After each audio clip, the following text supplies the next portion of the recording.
ABS 9 టీవీకి స్వాగతం. Gugudu MPTC Rajareddy మరియు ఎండోమెంట్ అధికారులు శోభ, ఏసీ ఆదిశేష నాయుడు వారి ఆధ్వర్యంలో గూగూడు కులాయిస్వామి హుండీ లెక్కింపు జరిగింది.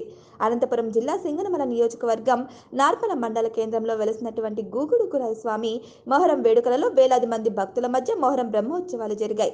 భక్తులు తమ కోరికలు తీరినందుకు డబ్బు రూపంలో మరియు వెండి, బంగారు రూపంలో కానుకలు సమర్పించారు. మొహరం వేడుకలు ముగిసి 13 రోజుల తర్వాత హుండీ లెక్కింపు నిర్వహించారు ఎండోమెంట్ అధికారులు. గూగూడు కులాయిస్వామి హుండీ లెక్కింపుకు కావాల్సిన జాగ్రత్తలు, బందోబస్తు తీసుకున్నట్లు తెలిపారు.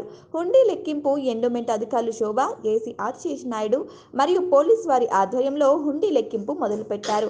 హుండీ లెక్కింపుకు వచ్చిన దాదాపు 20 మంది దగ్గర నుంచి సెల్ ఫోన్లు స్వాధీనం చేసుకుని ప్రతి ఒక్కరిని క్షుణ్ణంగా తనిఖీ చేసి లోపలికి అనుమతించారు.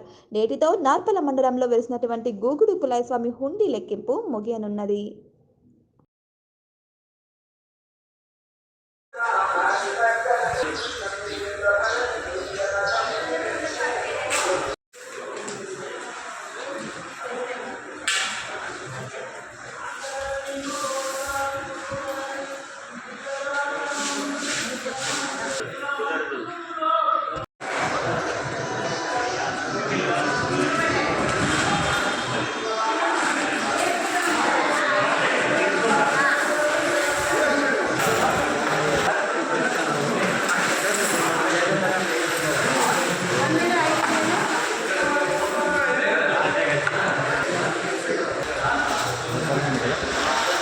नंबर